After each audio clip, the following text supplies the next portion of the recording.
Hello students, welcome to Law Student Helping Hand. I hope you all are fine. तो जैसे कि आपको पता है कि हमारी एमसीक्यू सीरीज चली हुई है बिहार एपीयू के लिए और कल हमने किए थे बीएसए के 1 to 50 क्वेश्चंस। तो आज हम करेंगे 51 to 100 और कल करेंगे हम 100 to 150 जिससे हमारा सेक्शन 1 to 50 कवर हो जाएगा पूरा अच्छे से। तो अगर आपने ये 150 क्वेश्चंस लगा लिए सेक्शन 1 to 50 के इसे रिगार्डिंग, तो मुझे नहीं लगता कि आपका कोई क्वेश्चन गलत होगा एग्जाम में। तो आप एक बार इनको अच्छे से और गो थ्रू कर लीजिएगा इस क्लास खत्म होने के बाद। तो आज हम स्टार्ट करते हैं 51 to 100। तो 51 क्वेश्चन जो हमारा है, test identification period is substantive evidence, corroborative evidence, no evidence, hearsay evidence. जो टीआईपी है वो हमारे बीएसए में कौन से सेक्शन में दिया गया है, एक बार ये भी मेंशन करिए आप और बताइए कि ये सब्सटेंटिव एविडेंस है या कोरोबोरेटिव एविडेंस है।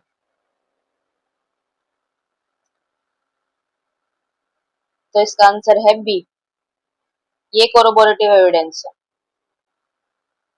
तो ये कोरोबोरेटिव एविडेंस है, नॉट सब्सटेंटिव। मतलब इसके बेस पे हम कन्विक्शन नहीं कर सकते, हमें दूसरे एविडेंस को प्रूव करने की नीड पड़ेगी, कोरोबोरेट उसको करना पड़ेगा, तभी हम उस टीआईपी को एडमिसिबल बना सकते हैं। तो ये किस सेक्शन में बोला गया है, नेक्स्ट क्वेश्चन यही है हमारा। तो ये है section number 7। Next, the question is whether A owes B rupees 10,000. The fact that A asked C to lend him money and D said to C, in A's presence and hearing, I advise you not to trust A, for he owes B rupees 10,000, and that A went away without making any answer is A.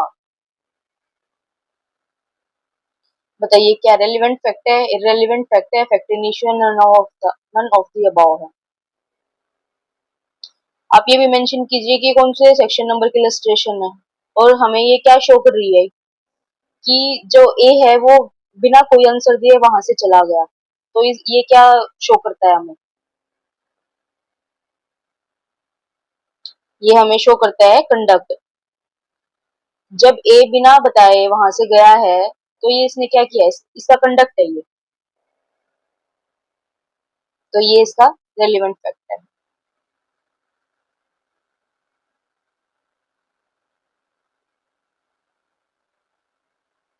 ठीक है,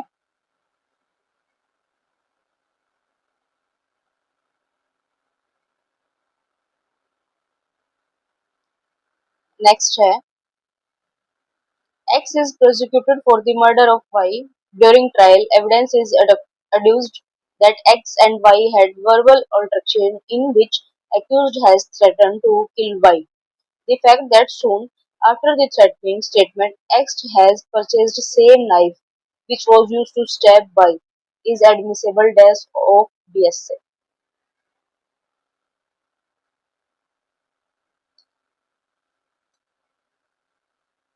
तो इसका answer बताइए, ये किसकी illustration है, 6, 7, 8 या फिर 10।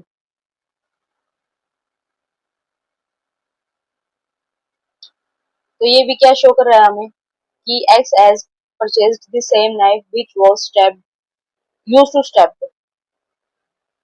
तो इसका आंसर है 6, सेक्शन नंबर 6। तो ये भी हमें कंडक्ट दिखा रहा है।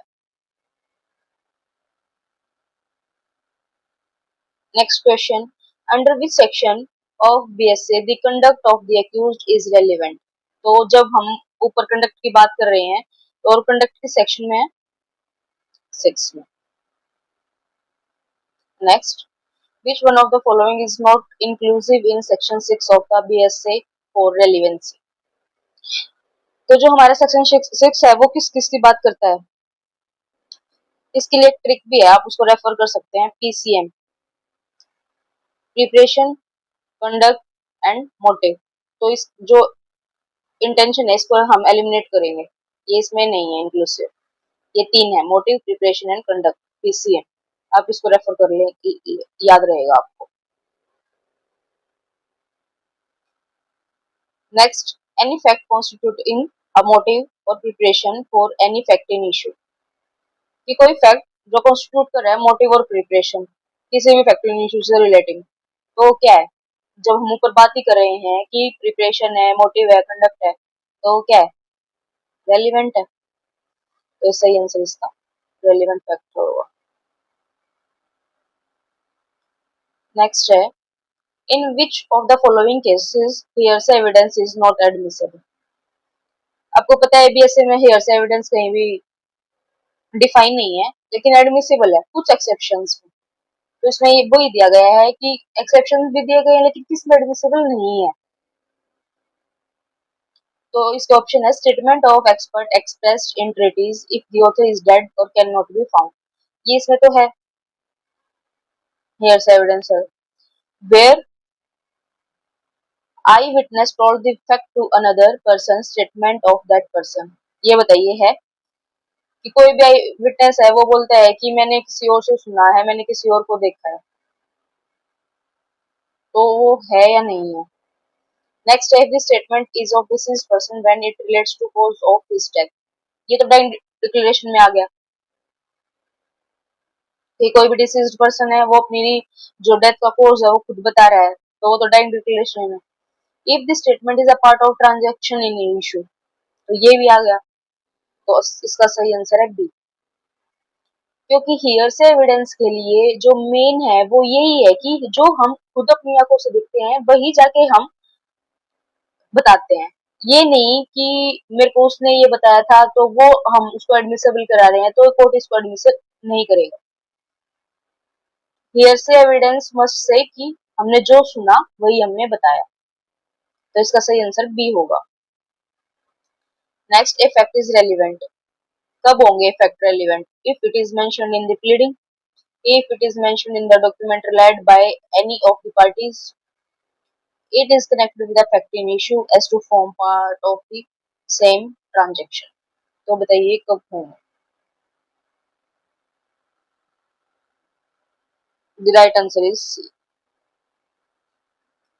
फैक्ट जो है वो रेलिवेंट तब होंगे जब वो सेम ट्रांजेक्शन में चल रहे होंगे, और सेम ट्रांजेक्शन से रिलेटेड हमारे पास सेक्शन है बीएसए में, तो बताइए आपको कौन सा सेक्शन है? सेक्शन नंबर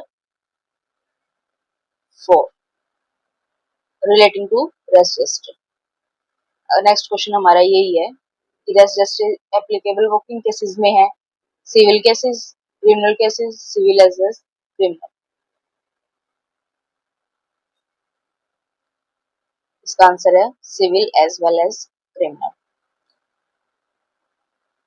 जस्ट आपको पता होगा कि क्या होता है, आई होप, क्योंकि ये हमारी एमसीक्यू सीरीज हम इतना डेप्थ में नहीं जा पाएंगे अभी, तो इसके लिए जो अगर आपको समझना है कि हमारे जो बेसिक जो टॉपिक हैं वो हम साथ साथ कवर करते चले, तो आप मेरे को कमेंट कर सकते हैं कि आपको इस चीज में प्रॉब्लम आ रही है, तो हम साथ साथ उनकी वीडियो भी करके हम आपको वो क्लियर आउट कराते थे।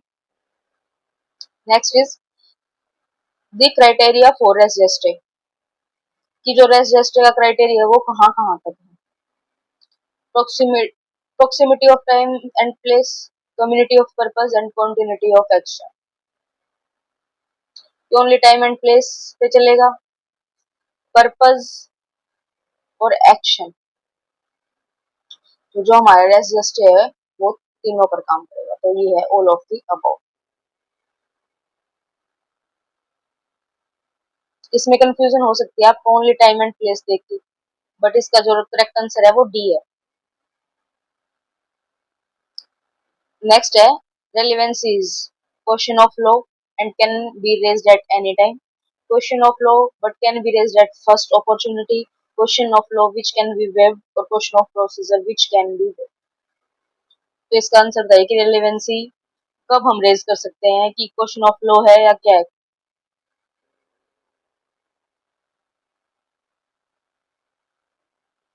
तो रेलिवेंसी है question of law can be raised at any time by court.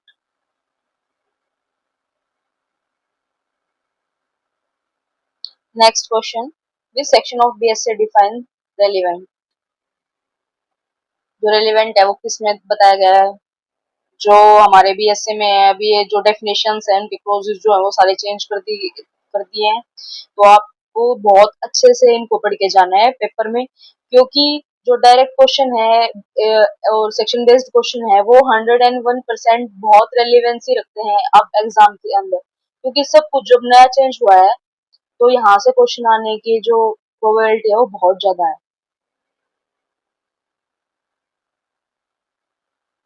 Next question करते हैं हम। Section 2 clause 2 of BSA provides for the which following acts to be looked into the meaning of the word not mentioned in definition clause of BSA। जो हमारे definition clauses में नहीं दिए गए हैं तो जो उसके जो मीनिंग है वो हम कहाँ से लेंगे। तो इसके जो सी और डी जो ऑप्शन है वो शायद मिसप्रिंट है, तो इसमें है इसके साथ BNS,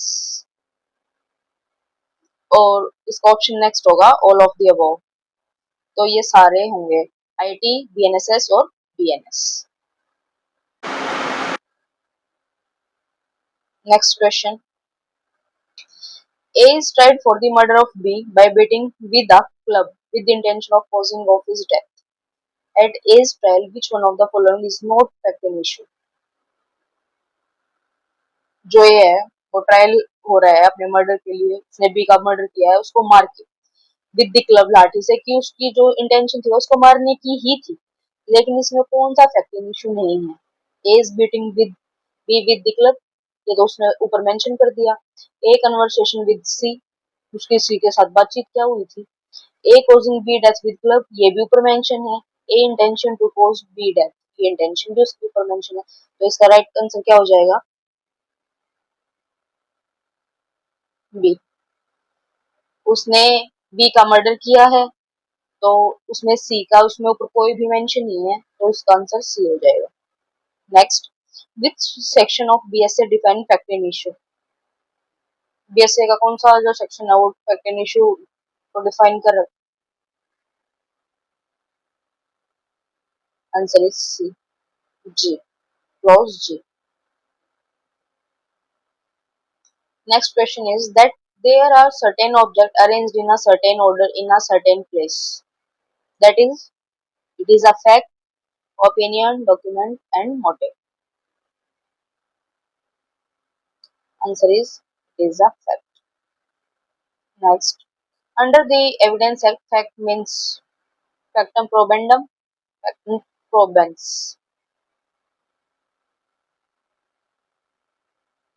Answer is C, both A and B.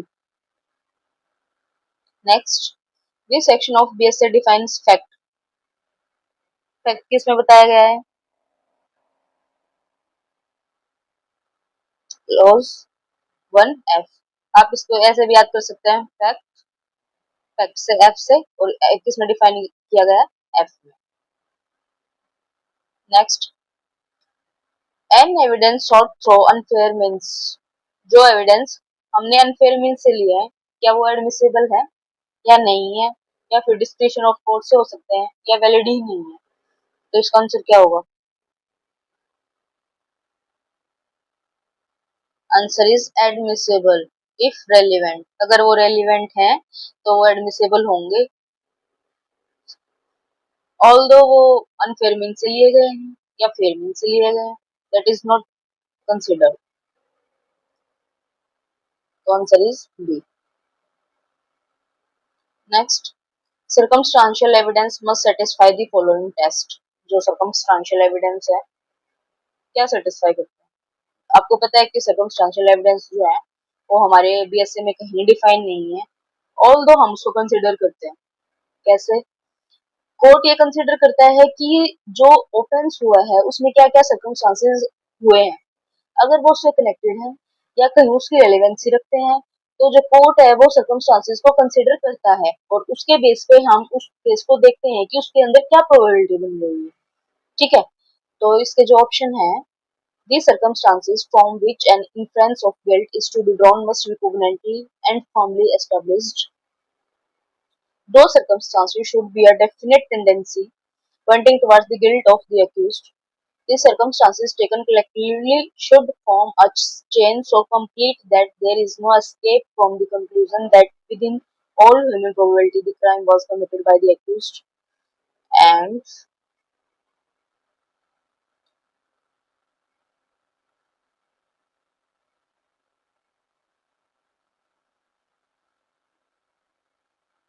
शायद इसका भी एक मिसप्रिंट है और डी ऑप्शन है इसका, all of the above, all of the above. तो बताइए इसमें क्या इसका आंसर होगा। The answer is D. जो कोर्ट है वो सारे सर्कमस्टांसेस को जो है वो सेटिस्फाई करेगा, तब कोर्ट जो है उसको कंसीडर करेगा उन सर्कमस्टांसेस को, right. Next question is BSA does not expressly mention about. आपको पता है ओरल एविडेंस है, डॉक्यूमेंट्री एविडेंस है, सेकेंडरी एविडेंस है, सर्कमस्टेंशियल एविडेंस नहीं है, अभी जैसे मैंने आपको बताया। आप साथ साथ इसके सेक्शन नंबर भी मेंशन कर लीजिएगा अपने नोटबुक में, ताकि आपको पता रहे कि मेमोरी आपकी जैसे जैसे आप जितना रिवाइज करोगे आपको उतना ज्यादा बेनिफिट होगा अपने एग्जाम में, क्योंकि अभी जो नए सेक्शन है वो याद करने में हमें बहुत ज्यादा प्रॉब्लम हो रही है अभी, right. Next is which section of BSA defence evidence. तो इसकी भी ट्रिक है, जैसे फैक्ट था क्लोज F और एविडेंस है close E। Next, which illustration of section 2 clause 1D is newly introduced in BSA। बताइए। It is very depth question, इसको अच्छे से चेक कर लीजिएगा एक बार। जो क्लोज डी है रिलेटेड टू डॉक्यूमेंट, तो इसमें एक इलस्ट्रेशन ऐड की है BSA ने, तो इलस्ट्रेशन नंबर उसमें पूछा गया है कि कौन सी इलस्ट्रेशन नंबर है, दैट इज 6। आप प्लीज अपना बैग अपने साथ रख लीजिए और उसमें आप मार्क करते चले, जिससे आपको याद रहे कि वो क्वेश्चन था और हमने उसको ठीक किया था या उसको गलत किया था, आप उसको पॉइंट आउट कर लीजिए। Next, N inscription on a metal plate और स्टोन, क्या है ये? फैक्ट है, डॉक्यूमेंट है, ओपिनियन है, मोटिव है? That is document. ये भी इसकी इलस्ट्रेशन है डॉक्यूमेंट की, लेकिन जो 6 नंबर की है वो क्या है, वो एक बार आप देखेंगे अपना बैग खोल के।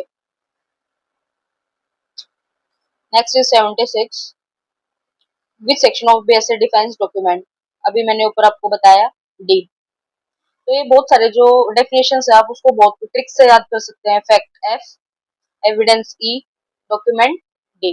ये तो साथ के साथ अब लगता है मेरे को याद हो ही गए हैं आपको। Next is which section of BSA defence not proved. बताइए किस सेक्शन में बताया गया, किस क्लोज में बताया गया है ये।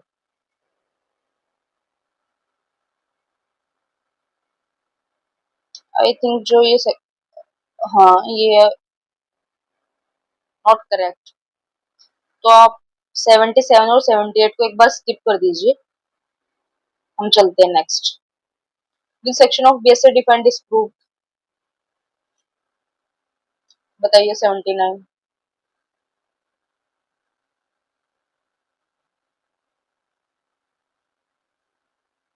Answer is B, C.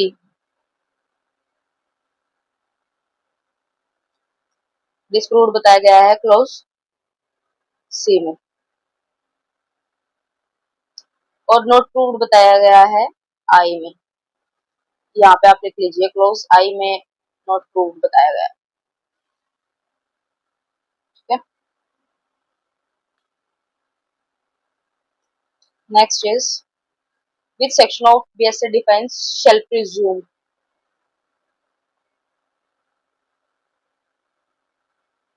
Shell presume किसमें बताया गया है,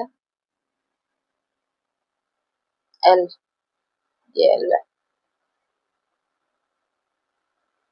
तो आप इसको भी ट्रिक से याद कर सकते हैं, शेल डबल एल। तो इसका आंसर आ गया एल। और प्रूव्ड 78, ये इसके ऑप्शंस हैं जो गलत है। प्रूव डिफाइन किया गया है जे में।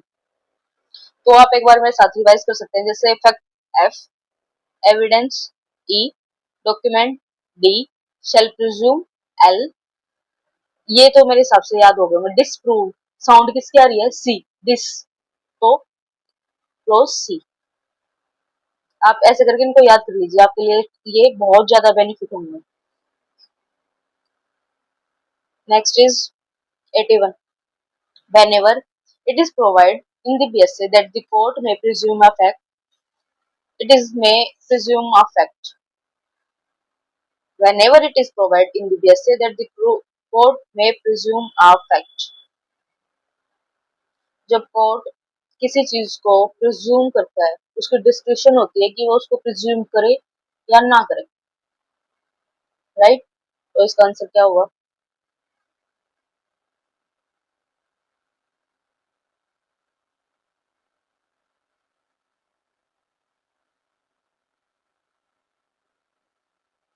May call for proof of the fact,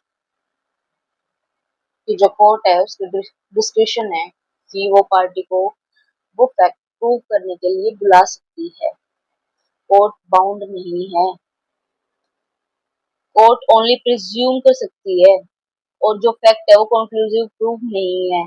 तो जो ये ऑप्शन है ये गलत है। May call for the proof of the fact, ये इसका राइट आंसर है। नेक्स्ट इज कंक्लूसिव प्रूफ, किस किस सेक्शन में डिफाइन किया गया है?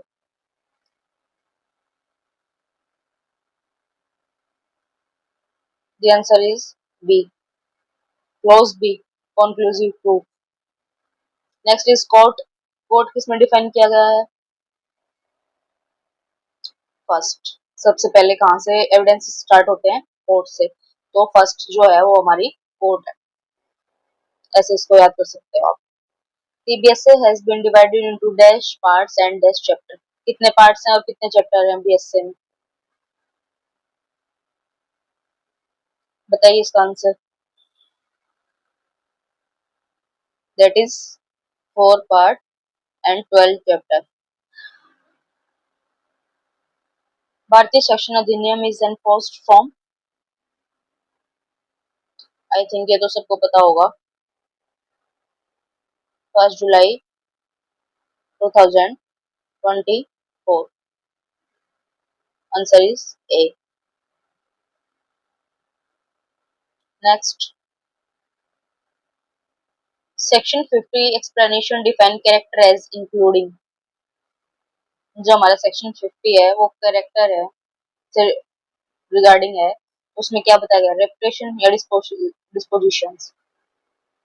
और ये बताना सेक्शन 50 है जो किस कैरेक्टर के रिगार्डिंग है?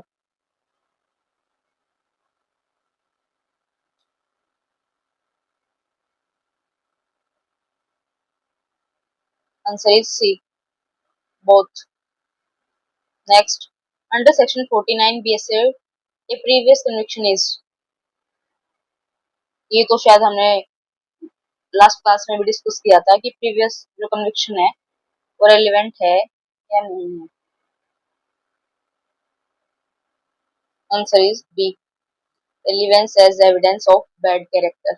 ओनली बैड कैरेक्टर में इसको रेलिवेंस कंसिडर करेंगे। Next, the policy underlying section 47 is,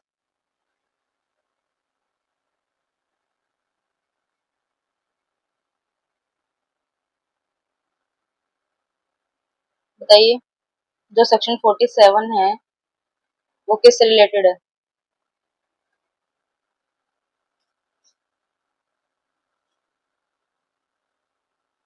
जो सेक्शन 47 है वो किससे रिलेटेड है? सेक्शन 47 इज कि जो कैरेक्टर है वो, जो गुड कैरेक्टर है वो रेलिवेंस है या नहीं है क्रिमिनल केसेस में? The answer is yes, good character is relevance. तो ये पॉलिसी के अंडरलाइन करता है 47 प्रिजम्पशन ऑफ इनोसेंस, कि जब तक जो एक्यूज्ड है वो गिल्टी प्रूव्ड नहीं होता तब तक कोर्ट उसको कंसीडर करेगा इनोसेंस। ये बात बोल रहा है कि जो क्रिमिनल केसेस में है वो हम जाते हैं बियॉन्ड रीजनेबल डाउट, कि डाउट की एक डाउट को किसी भी हद तक हमें रखना ही नहीं है, ऑल क्लियर, तब हम उस अक्यूज को जो है वो गिल्टी कंसीडर करेंगे। तो इसलिए ये सेक्शन बताया है। Section number sorry question 89, his handwriting is disputed, his conduct regularly examined, a correspondence testifies, his opinion is, answer is, जो एक की हैंडराइटिंग है वो डिस्प्यूटेड है और उसका जो कुर्रक है उसको रेगुलरली एग्जामिन करता था, तो जो उसका जो कुर्रक का जो ओपिनियन है दैट इज इरेलीवेंट और relevant,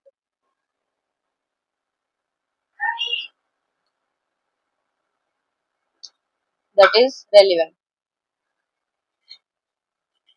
that is relevant under section 41 explanation. Next is opinion of examiner of electronic evidence under IT Act 2000 is, जो एग्जामिनर का ओपिनियन है इलेक्ट्रॉनिक एविडेंस को लेकर वो रेलिवेंट किस सेक्शन में है।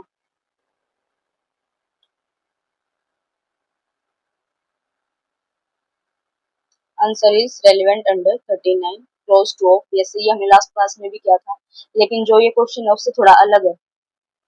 इसमें तो बताया गया था कि सेक्शन 39 में जो ओपिनियन है वो किसका है, उसमें बताया था एग्जामिनर का है, लेकिन इसमें बताया गया है कि वो रेलिवेंट किसके अंदर है, सेक्शन 39 क्लोज टू के अंदर। Next is effect of judgement under section 36 is,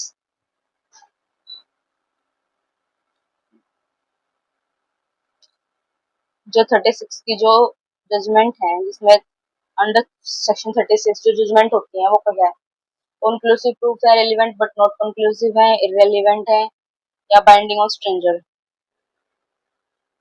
that is relevant but not conclusive. जहां ये बात आती है कि relevant but not conclusive, not conclusive का मतलब है कि वो it must be need corroborative,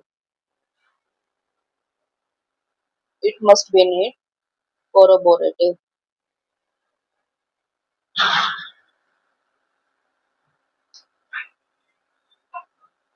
next is which section provide of conclusive proof,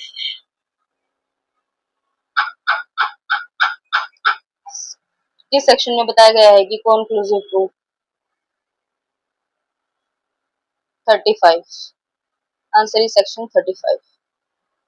section 35 embodied principle of, जो सेक्शन 34 है वो किसकी बात करता है, किस प्रिंसिपल की बात करता है, res judicata. Next, relevancy of statement as to any law content in law books including electronic और digital form falls under which section of BSA 2023,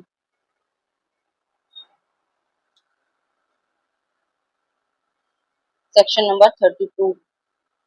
आप ये सारे सेक्शन नंबर अपने बैरेक्ट में मार्क करते चलें और आपको इनको क्लास खत्म होने के बाद दोबारा चेक करना है और दोबारा एक बार इसको याद करना है, वरना तो ये आप भूल जाओगे और फिर एग्जाम में फिर आपको गिल्ट फील होगा। Next is how many clause are there in section number 26 of BSA, जो सेक्शन 26 है वो मोस्टली डाइंग डिक्लेरेशन के साथ पढ़ते हैं हम, तो उसमें क्लोजेस कितने हैं, it is very depth question, answer is C, 8 clause हैं। अपना बैरेक्ट साथ में रखो। Next is statement of relationship by blood marriage और deceased based are admissible if, जो स्टेटमेंट है या तो बाय ब्लड दी जा रही है या मैरिज से या फिर कोई डिसीज है, तो स्टेटमेंट कब एडमिसिबल होंगी, जब वो डिस्प्यूट से पहले बनी है, क्योंकि कोर्ट तब कंसीडर करेगा जब उसमें फ्रॉड के चांस बिल्कुल भी ना हो। Next, admission not conclusive proof but may stop provides in which section of BSc 2023। कल हमने डिस्कस किया था कि जो एडमिशन है वो हमें स्टॉप करता है, doctrine of estoppel.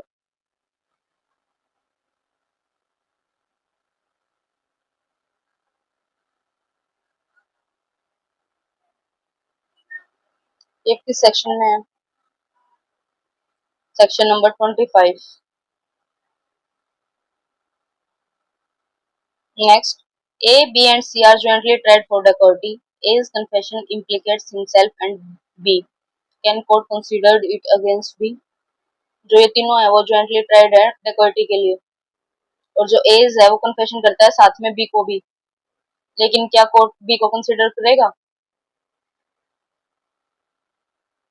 Yes, against both, because they are jointly tried for dacoity, same offence के लिए ट्रायल हो रहे हैं, तो ये जो को एक्यूज्ड हैं उनके अगेंस्ट भी जो है ये कंसिडर करेगा कोर्ट इसको।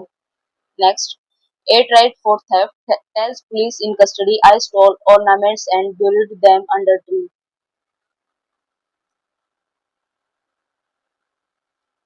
ये स्टेटमेंट है जो एडमिसिबल है, लेकिन ये किसके अंडर है आप ये भी इसको मेंशन कर लीजिए। It is related to section number 23 clause proviso, is related to discovery of fact। Discovery of fact, और डिस्कवरी ऑफ फैक्ट में कौन कौन सी जो स्टेटमेंट एडमिसिबल होती है? इसने बोला कि आई स्टोल ऑर्नामेंट, ये है कन्फेशन, और इसने दिया है पुलिस कस्टडी में, तो it is not admissible. But buried them under tree, ये उसने बताया है कि मैंने उनको पेड़ के अंदर छुपाया है, तो ये क्या है? Discovery of fact. तो आई स्टोल ऑर्नामेंट कन्फेशन है, it is not correct. I buried them under tree, that is correct. तो आंसर इसका B. Next, which expression gives the court discretion to accept a fact as proved or demand proof? Court की description है कि वो fact को accept करे तो या फिर उसको प्रूव की उसको डिमांड करे कि आप उसको प्रूव करें। अभी हमने डिस्कस किया पीछे, दैट इज मे प्रिज्यूम। तो हमारे 100 क्वेश्चंस जो हैं वो खत्म हो गए हैं। तो मेरी रिक्वेस्ट है आपसे कि जो जो सेक्शन नंबर्स हैं आप उनको बैरेक में मार्क कर लीजिए और दोबारा एक बार फिर इनको रिवाइज कीजिए, क्योंकि अभी इनको याद करने में बहुत ज्यादा प्रॉब्लम आएगी, और जो क्वेश्चंस आएंगे वो आई होप इनसे ज्यादा आएंगे, तो आप इनको बहुत अच्छे से एक बार याद कर लीजिए। और कोई आपके अगर सिचुएशन है तो आप हमें कमेंट कर दीजिए, और इसका नेक्स्ट पार्ट है जो कल आएगा, जिससे हमारे 1 to 50 सेक्शन जो 150 क्वेश्चन है वो कल कंप्लीट हो जाएंगे। और अगर आपको इसको इसकी पीडीएफ चाहिए तो डिस्क्रिप्शन में हमारा टेलीग्राम चैनल है, व्हाट्सएप ग्रुप है, आप उसको ज्वाइन कर सकते हैं। आई होप ये वीडियो आपको पसंद आई होगी। कल फिर मिलते हैं नेक्स्ट 50 क्वेश्चंस के साथ। Take care, bye bye.